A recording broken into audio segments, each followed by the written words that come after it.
26. Ya.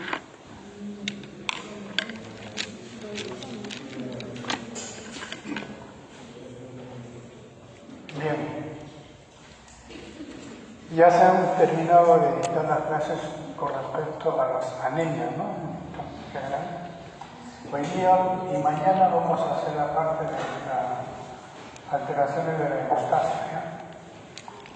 O sea, los problemas hemorrágicos. Entonces, cuando estamos con un problema hemorrágico, lo más importante es ver cómo está el sistema hemostático del paciente, ¿no? Teniendo en cuenta de que es fundamental que estén indemnes tanto el vaso arterial propiamente en el endotelio, ¿verdad? En el endotelio, que estén la cantidad de plaquetas en cantidades normales, ¿no? Ya saben ustedes que los rangos son de 150.000 a 450.000 y que también estén los factores de coagulación, ¿no? Los 13 factores de coagulación presentes en cantidad y en calidad, ¿no? Entonces son los 13 factores principales. Y cuando se presenta entonces una hemorragia, siempre el problema va a estar en uno de los tres considerados. O sea, si hay alteraciones de plaquetas, lógicamente se van a presentar sangrados persistentes, ¿no? Por falta de plaquetas. También van a presentarse un grupo de enfermedades asociadas a deficiencias de factores de coagulación. Principalmente en la clínica, el factor de von Willebrand, ¿no? La enfermedad de von Willebrand y las hemofilias. Y en el caso de la deficiencia de plaquetas, las púrpuras, ¿no? Cromocitopénicas. Esas púrpuras cromocitopénicas aquí van a venir en diferentes magnitudes, ¿no? Entonces, el tercer grupo sería cuando hay alteraciones de la pared vascular nada más. O sea, son los problemas vasculíticos, ¿no? Típicamente las púrpuras vasculares. En ese caso, la cantidad de plaquetas están totalmente normales, cantidad de factores de coagulación también. Entonces, hoy día vamos a tratar de ver la parte de las plaquetas. Así, entonces, estos son los objetivos principales para esta clase, ¿no? Cómo clasificamos las púrpuras, cómo son las formas de presentación, los mecanismos fisiopatológicos y el tratamiento. Siguiente. Miren, esas son las células principales en el caso de la hemostasia primaria. Entonces, cuando decíamos que cuando se produce un sangrado, lo primero que tiene que formarse es un tapón plaquetario, ¿verdad? Ese tapón plaquetario es estrictamente la formación de las plaquetas. Entonces, miren, plaquetas son estas células pequeñas de 2 micras aproximadamente, anucleadas, pero hay una particularidad, la particularidad de almacenar muchos gránulos, ¿no? Gránulos A, B, y dentro de esos gránulos almacenan gran cantidad de proteínas, ¿no? Incluyendo fibrinógeno, factor de von Willebrand, ADP, ATP, muchas sustancias proactivas durante el proceso de la coagulación, ¿no? Entonces, miren, aquí están las plaquetas cuando están en forma inactiva, o sea, están circulando normalmente. Se supone que el endotelio está totalmente normal. Y en este otro lado, miren, una plaqueta que está hiperactivada. ¿Se activa en qué casos? En el caso de que haya una ruptura en el endotelio, o sea, una hemorragia propiamente.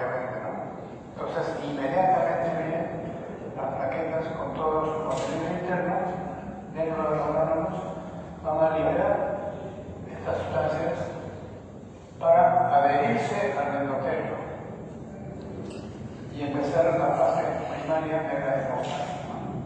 Entonces se forma el primer tapón plaquetario, que lógicamente es poco consistente, ¿no? Que dura unos 10-15 minutos más o menos de formar. Y después, lógicamente, van a complementarse con la actividad de los factores de coagulación, van a formar una malla completa de fibrinogen y se hará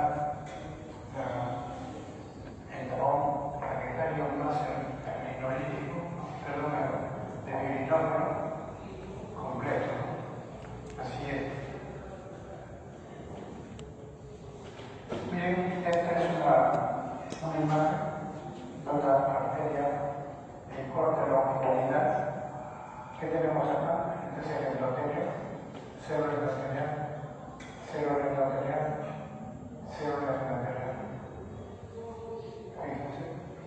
Entonces es un endotelio indemne, totalmente sano. Y está circulando bien una plaqueta inactiva. Está circulando un leucocito, está circulando un glóbulo rojo. Bueno, entonces, de forma normal. ¿Qué sucede si en algún punto del endotelio se daña? Se produce una hemorragia. La siguiente, miren, en este nivel se ha producido una lesión del endotelio y está sangrando. Y inmediatamente, miren, las plaquetas que estaban normalmente circulando de pronto se activan y se forman una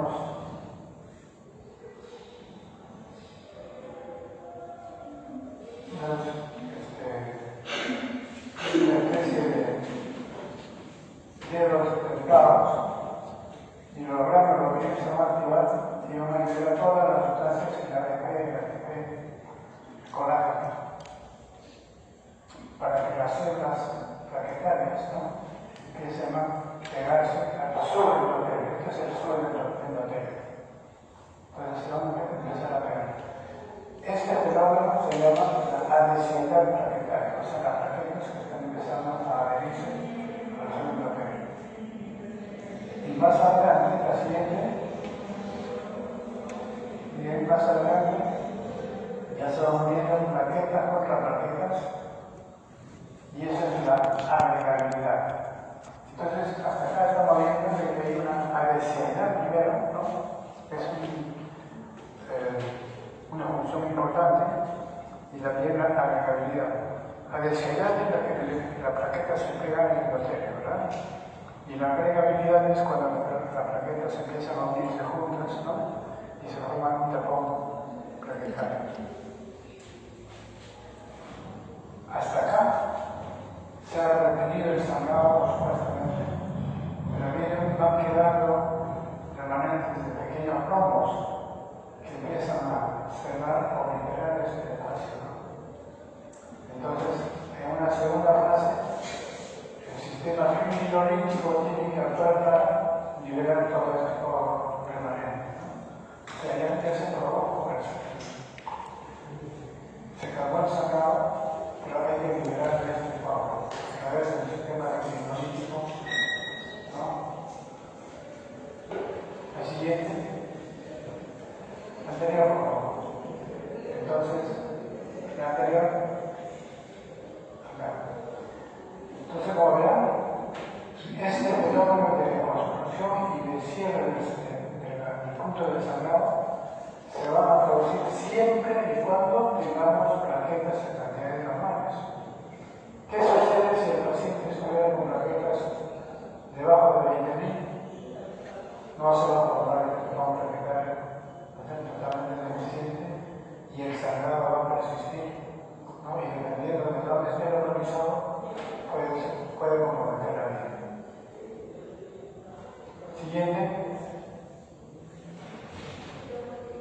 ¿Cómo clasificamos las cópulas?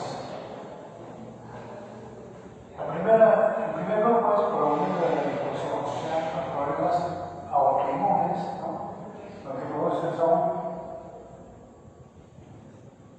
anticuerpos, autoanticuerpos, o algunas infecciones o algunos medicamentos inmune y va a producir destrucción de plaquetas de forma directa. Y la púrpura trombocitopénica inmune está en ese grupo, ¿no? Asociado a presencia de autoanticuerpos. El siguiente grupo es cuando hay producción insuficiente. Ya hemos visto en las clases anteriores, ¿no? En clase de aplasia, está dañada la médula y por lo tanto hay disminución de plaquetas.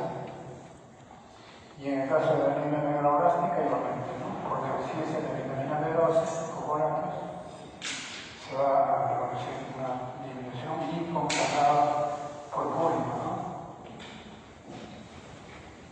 Y el tercer grupo, alteración en la distribución. Eso significa que las plaquetas salen normalmente de la médula ósea, ¿no? Se están produciendo en buena cantidad, pero el tema es de que al salir a la vía sanguínea, ¿no? Hay un órgano que se llama el vaso, en algunos casos patológicos, por supuesto, ¿no? Como la cirrosis. En la cirrosis hay un aumento de hipertensión portal, ¿no? Crecimiento del vaso, y cuando crece el vaso es hiperfuncionante, ¿no? Y cuando empieza a funcionar más de lo debido, puede secuestrar cualquier tipo de células, pero en este caso particular secuestra las plaquetas y por lo tanto también baja la cantidad de plaquetas en sangre periférica, ¿no? Por secuestra. Entonces, como están viendo, todas las condiciones estas llevan a una disminución de plaquetas, pero el motivo de la clase de hoy es la púrpura trombocitopénica inmune idiopática, ¿no? Que está causada por destrucción de plaquetas por autoanticuerpos. Entonces, lo que significa que en ese caso del PTI no hay ninguna condición patológica asociada. Hay que descartar todas las posibilidades asociadas y entonces al final nos quedamos con el diagnóstico del PTI por descarte. Siguiente. La enfermedad de la púrpura trombocitopénica debe ser considerada como enfermedad de huérfano, si van a encontrar en la literatura. Es una púrpura primaria. Ya no sé qué. Repito, no va a haber enfermedades asociadas secundarias, ¿no? Básicamente primaria. ¿Y cómo se define? Por reporte de plaquetas debajo de 150.000, con algún tipo de sangrado, que puede ser sangrado mayor o menor. Sangrado menor se considera lesiones purpúricas petequiales, ¿no? Puntos en el cuerpo. Puede ser equimosis, pero sin mayor trascendencia, ¿no? Simplemente. Y esos son casos leves. Y los sangrados mayores sí, de pronto pueden hacer hemorragias cerebrales o hemorragias digestivas altas, hemorragias de vía urinarias, ¿no? Que pueden comprometer la vida del paciente si no se actúa a tiempo. También necesitamos tener la presencia de anticuerpos antiplaquetarios, ¿no? Que pueden ser IgG o IgM, y una médula ósea reactiva. Es decir, acá vamos a encontrar una hiperplasia, un marcado aumento de megaplaquitos con una disminución de producción de plaquetas. Y finalmente, explosión de todo tipo de enfermedad. Por ejemplo, si ustedes vean plaquetas de 10.000, pero a la vez están encontrando una procenosis, por ejemplo. Eso no es PTI. Eso sería una púrpura trombocitopénica secundaria a la fiebre malta, ¿no? Entonces, necesitamos hacer todo tipo de explosión de enfermedades, ya sean neoplásicas o otro tipo, y quedarnos solamente con la presencia de plaquetas bajas y presencia de anticuerpos. Y en esas condiciones ya se plantea el diagnóstico posible. La siguiente, la forma de presentación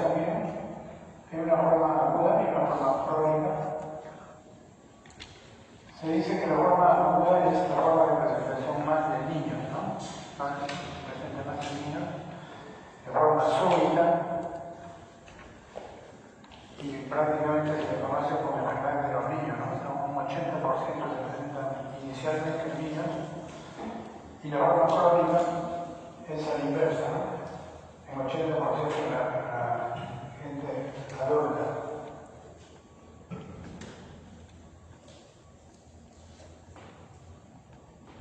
La aguda se considera así porque hasta 6 meses promedio pueden haber episodios, pero después se autolimita y desaparece, ¿no?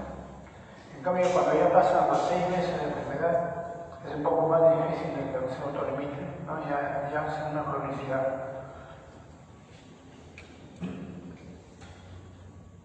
Y pasan a diferentes alternativas de tratamiento, ¿no? Siguiente. Miren cómo se presenta. Muchas veces es totalmente indoloro. Lo único que llama la atención a los pacientes es la presencia de, en este caso, petequias purpúricas, ¿no? En cualquier punto del organismo, de forma generalizada, totalmente asimétrica. En este niño no vamos a encontrar anemia, por ejemplo, no vamos a encontrar baja de leucocitos, el hígado del vaso está totalmente normal, no vamos a encontrar ganglios, ¿no? Porque cualquiera de esos hallazgos ya nos hace manejar el PTI, ¿no? PTI es estrictamente lesiones o alteraciones de plaquetas con presencia de petequias o equimosis o algún tipo de sangrado, ¿no? En el paciente. Pero fíjense, no es bilateral, no es heterogéneo. En este caso, en la lámina periférica que se le hace, se encuentra leucocitos, glóbulos rojos, pero plaquetas no se ven con ninguna. Porque hay una insinuación pequeña, pero nada más. Entonces, cromocitopenia y presencia de lesiones equimóticas. Siguiente. El caso de un adulto principalmente, se pueden notar como petequias, equimosis, mocetones, sangrados en las encías. La siguiente. Y esta es para mostrarles la diferencia. Miren, cuando ustedes tienen un caso algo parecido, vienen los pacientes con esas lesiones petequiales, ustedes están viendo, pero ocurrentes, pero es bilateral y simétrico. Generalmente de medio cuerpo hacia abajo. Miren, medio cuerpo hacia abajo, hacia arriba totalmente limpio. Y repito, simétricos. Y esa es la clásica lesión de las púrpuras vasculares. O sea que en este paciente la cantidad de plaquetas va a estar totalmente normal, en calidad y en cantidad. Totalmente normal. Pero sí hay lesiones, en este caso, repito, son lesiones vasculares. ¿Qué está dañado acá? El endotelio, por eso que se llama púrpura de Hermann-Schörling, más adelante se verá. Siguiente, la fisiopatología. Ya dijimos, básicamente dependiente de la presencia de autoanticuerpos, ¿no? Autoanticuerpos de la clase IgG en 80%, IgA en 20%, pero están actuando sobre el receptor de la membrana de las plaquetas, AA mayormente, y el 1B, 1X en 20%. Entonces, estas plaquetas que ya están sensibilizadas con otros anticuerpos, que tienen que ser retirados por la circulación, o sea, por los macrófagos del vaso, del hígado, de la fibrosis, ¿no? Son retirados y ahí van a ser destruidos las plaquetas. Y por lo tanto se produce la trombocitopenia, ¿no? Trombocitopenia. En algunas ocasiones esos anticuerpos pueden ingresar hasta la médula ósea y van a alterar los niveles de leucocitos también. Siguiente.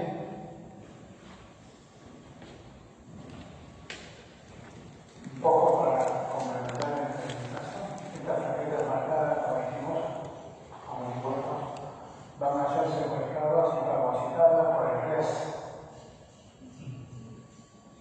Y entonces, en el RES, o sea, en los macrófagos, se van a generar nuevas glicoproteínas que van a llevar al reclutamiento y activación de linfocitos T primero, ¿no?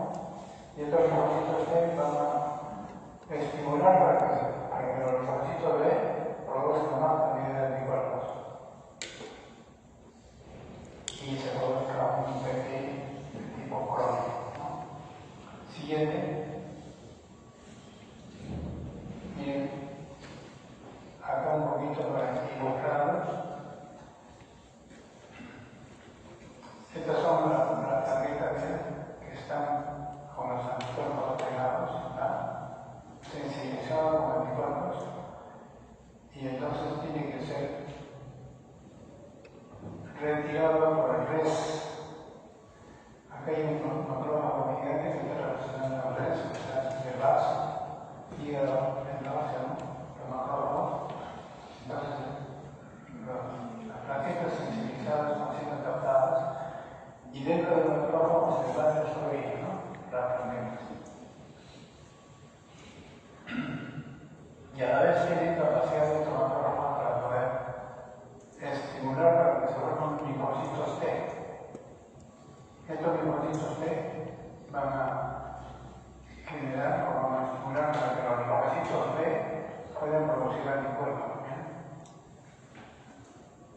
Una buena cantidad de anticuerpos que nuevamente sensibilizan las plaquetas y entran dentro de un círculo vicioso, ¿no?, para entrar a la cronicidad. Este dato es importante porque cuando veamos la parte de la terapia, vamos a ver a qué niveles están actuando cada uno de los fármacos. Siguiente. Manifestaciones clínicas. Lógicamente, las manifestaciones clínicas tienen que ser dependientes de la plaqueta, ¿no? No es lo mismo tener un paciente con 120.000 plaquetas o tener un paciente con 20 o 30.000 plaquetas, ¿no? Entonces, dependiendo de eso, se va a hacer el cuadro clínico. En el caso que las plaquetas se encuentran debajo de 30.000, se considera un PTI severo. Y entonces, ahí sí vamos a encontrar que los pacientes vienen sangrando, pueden tener epistaxis, gingivolantes persistentes, hematomas, ¿no? Y en algunas ocasiones hasta problemas de vómitos de sangre, ¿no?, implicando una hemorragia digestiva, o pacientes que vienen con pérdida de conocimiento súbito y que en la tomografía se les encuentra que haya lagunas de sangrado intracelular, ¿no?, que puede llevar a comprometer la vida. Después, el otro grupo es el PTI moderado, cuando las plaquetas van entre 30.000 hasta 70.000 plaquetas, ¿no? En este caso vamos a encontrar sangrado por la nariz, menos neuralgias, posteriormente también, o irritaciones dentales persistentes, ¿no?, sangrado persistente después de la extracción dental. Y el PTI leve, de 70.000 a 150.000 plaquetas, ¿no? Igualmente, se pueden ver pequeñas, pero nada más, no hay ninguna complicación mayor, pues equimosis cutánea y con poco sangrado y de a poco se va autolimitando, ¿no? Estos pasos requieren simplemente observación y más que todo no requieren ningún tipo de tratamiento. Siguiente. Bien, entonces en la forma aguda, ya dijimos 80% de niños, la presentación es súbita, rosa. Algunas ocasiones dicen que previamente ha tenido signos de algún proceso viral respiratorio, ¿no?, pero nada más. Entonces se les encuentran plaquetas debajo de 30.000.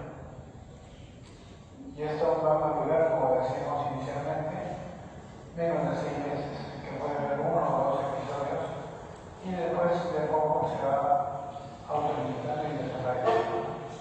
Entonces, excepcionalmente podemos encontrar sangrados mayores con hemorragia digestiva o intracraneal. Siguiente.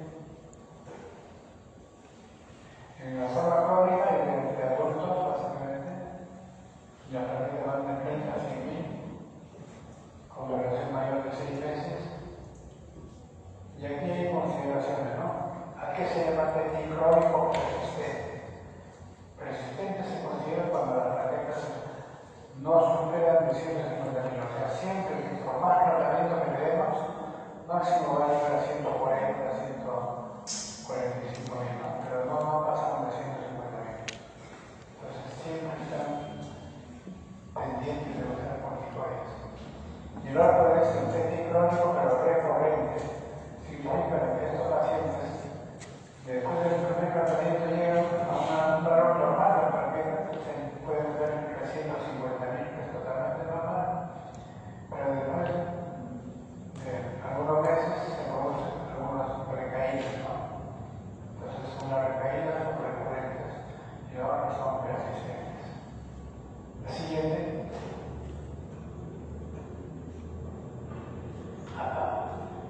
La remisión espontánea es poco común en caso de retrocetomía crónica, ¿no? Entonces, por eso que estos pacientes que pasan a etapa crónica, necesariamente como siguiente paso es hacer la esplenectomía, o sea, quitarle el vaso. Más adelante vamos a ver. Entonces, como digo, hay una respuesta parcial al tratamiento con corticoides, ¿no? Y tienen que pasar a una esplenectomía.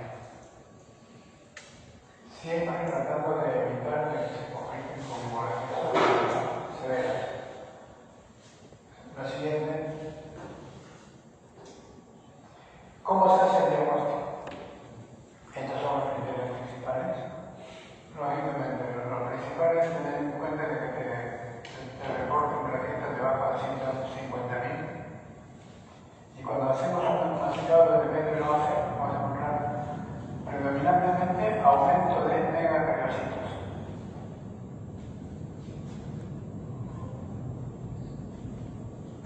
Presencia de anticuerpos plaquetarios sin signos de toxicidad. O sea, el paciente no va a estar febril, no va a estar asociado a ningún problema de tipo infeccioso,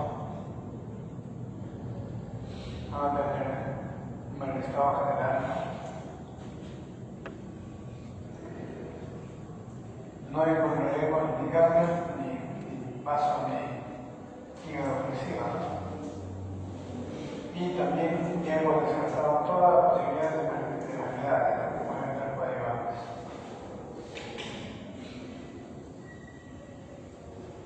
En conclusión, el PTI es una enfermedad que se hace el diagnóstico por exclusión. Repito, por cualquier razón ustedes tengan plaqueta baja, pero sin alguna enfermedad asociada, eso se descarta. La siguiente. Miren que es una lámina de la ósea. Células. Primero es la hiperplasia, ¿no? Reactiva de la ósea está bastante activa. Pero los megacariocitos también. Plaquetas.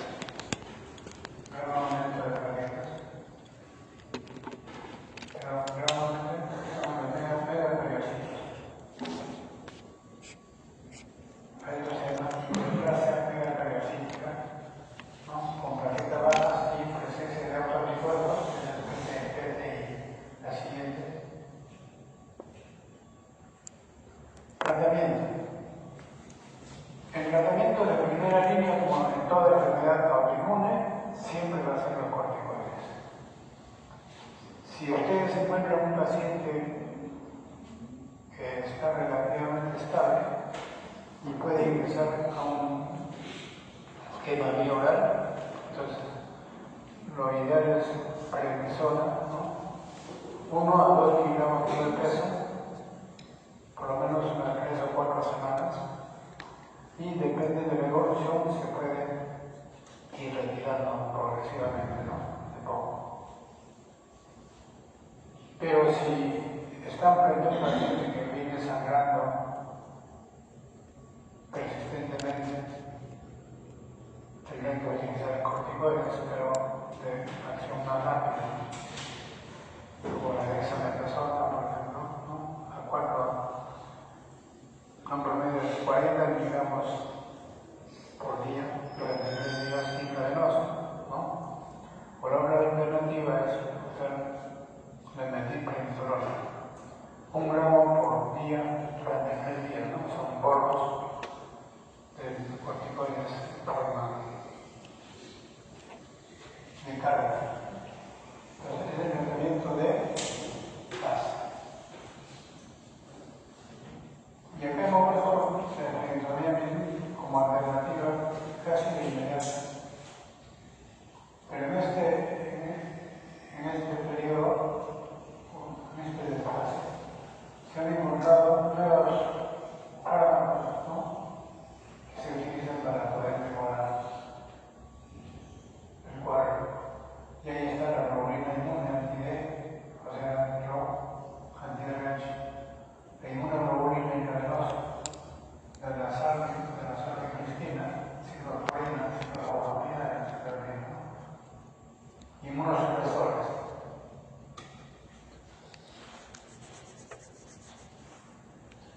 Entonces, lo que se ha visto, por ejemplo, las inmunoglobulinas que trabajan muy bien, que suben las plaquetas en pocos días, pero tiene una desventaja, de que una vez que se suspenda la terapia, pasado algunas semanas, recae de nuevo, ¿no? Recae de nuevo.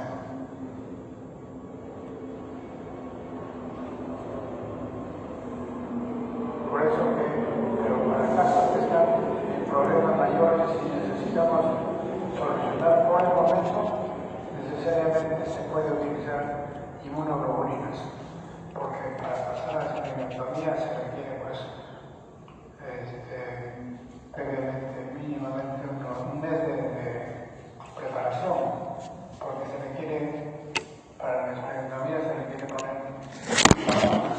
un promedio de 2 a 3 semanas antes, por lo menos, de la operación. Y en ese contexto se necesita, mientras tanto, remoción de plaquetas, ¿no? Plaquetas para poder liberar y para que se tenga la sala de operaciones por lo menos con 100.000 plaquetas.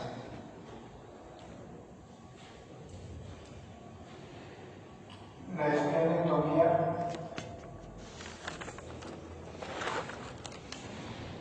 generalmente se hace, hay algunas consideraciones especiales sobre todo en niños. Cuando se dan debajo de 5 años hay que tener mucho cuidado, porque la complicación de la esplenectomía son infecciones por neumococo, básicamente, ¿no? Y encapsulados, que pueden ser algunas veces mortales durante el periodo de la enfermedad, ¿no? Entonces se cuida demasiado de que se produzca ese tipo de infecciones severas. Pero es una gran alternativa, porque el 70% de pacientes que ingresan a la esplenectomía tienen buena respuesta clínica y que se considera inclusive un rango de curación completa, ¿no? O sea, ya no vuelven a presentarse episodios de recaídas. Es una alternativa bastante importante. Siguiente.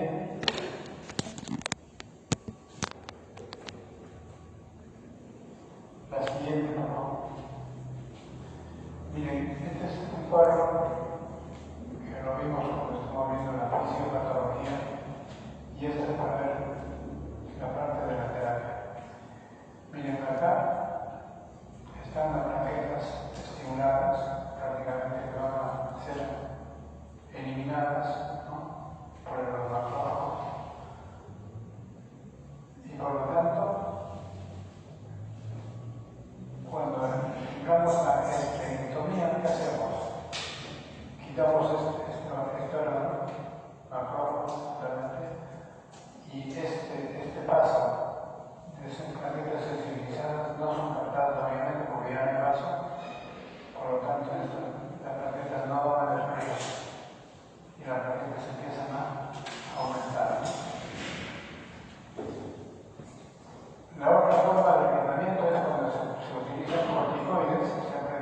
como decíamos, por un lado, y simultáneamente estimulaba la médula ósea con rombopoietina. Vamos a decir, corticoides para bloquear anticuerpos y la rombopoietina para estimular médula ósea. Y entonces aumenta también la cantidad de plaquetas circulantes.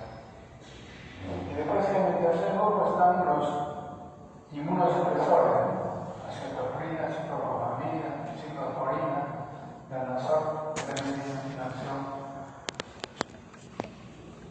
menos importante, pero sí, en algunos casos tienen buena respuesta. Y después, en los últimos años también se ha encontrado el anticuerpo anti-CD20, anticélula B, el rituximab, ¿no? El rituximab, que estamos utilizando bastante actualmente, bloquea justamente este nivel de linfocitos B para impedir que se formen autoanticuerpos, ¿no? Entonces, y la otra forma es ayudarse con la plasmaféresis. Cuando ha fallado todo, ¿no? Porque hay casos de que es recurrente, persistente y no se puede tratar. Entonces tenemos que apoyarnos con la plasmaféresis. Eso significa sacar buena cantidad de plasma, separarlos de las plaquetas, ¿no? Y volverlas a la circulación. Con eso ayuda también bastante bien. Siguiente. Entonces, el tratamiento va a ser dependiendo del tipo, ¿no? De leve, moderado o severo. El leve simplemente requiere observación, ningún tratamiento. ¿Por qué la plaqueta está por encima de 70.000? No hay riesgo de ningún compromiso de vida en relación a un paciente. Solamente observar. En el caso de moderado, miren, prednisona se puede utilizar a bajas dosis en corticoides de 0,5 a 1 miligramo de peso, ¿no? Por vía oral durante 4 semanas y luego se baja la dosis de corticoides. No va a necesitar la cuestión de plaquetas. Y en ese contexto, 80% de pacientes pueden llegar a una respuesta terapéutica. Y solamente el 20% que son resistentes a todo esto pasarán a esplenectomía. La siguiente.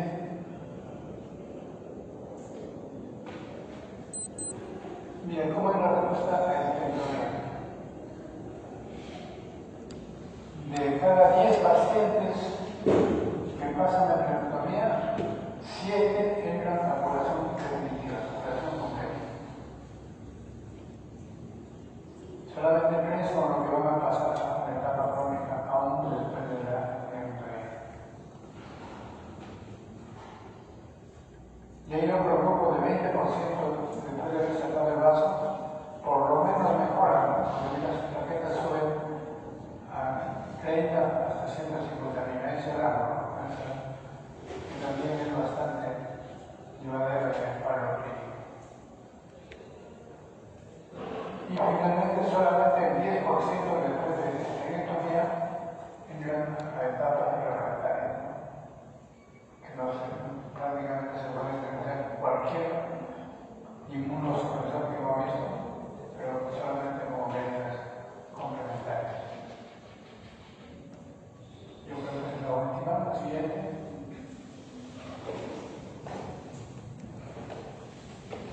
Muy importante. La complicación más grave es la hemorragia masiva del sistema nervioso y las digestivas, probablemente. Y la otra, como decíamos, la sepsis post-esplenectomía, que son las 3 entidades, complicaciones que pueden llevar a la muerte de los pacientes. Y esto hay que evaluarlo bastante bien. Siguiente. Esta es la última. Bien, esto para hacer la comparación entre la terapia que se utiliza, ¿no? Metilprednisolona y la inmunoglobulina. Ambas son buenas. Se puede utilizar en casos muy agudos, ¿no? Acá se ha hecho un estudio rápido y corto, miren, paciente que tiene un basal de 4.000 plaquetas, en ambos casos, a un grupo se le da 15 de metilprednisolona en gorros, y en 48 horas pasan a 38.000 plaquetas, en 72 horas están llegando a 65.000 plaquetas. Y el otro grupo es con la inmunoglobulina intravenosa, ¿no? De 4.000 pasan a 69.000 en 48 horas y después de 72 horas en 130.000. Costos, 500 soles en caso de metilprednisolona y 8.000 soles en caso de inmunoglobulina intravenosa. Los dos.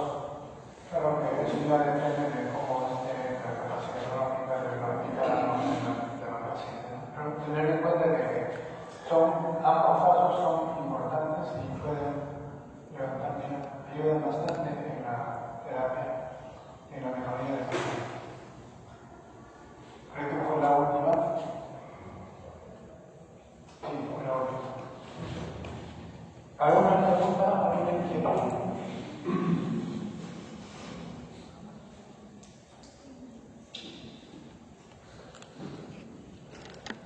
Nada, entonces daremos por finalizada la clase y mañana nos toca hacer la parte de la hemofilia y bombino. Un dato más para darles. Ayer han hecho el conversatorio clínico patológico. Sí. El doctor patólogo parece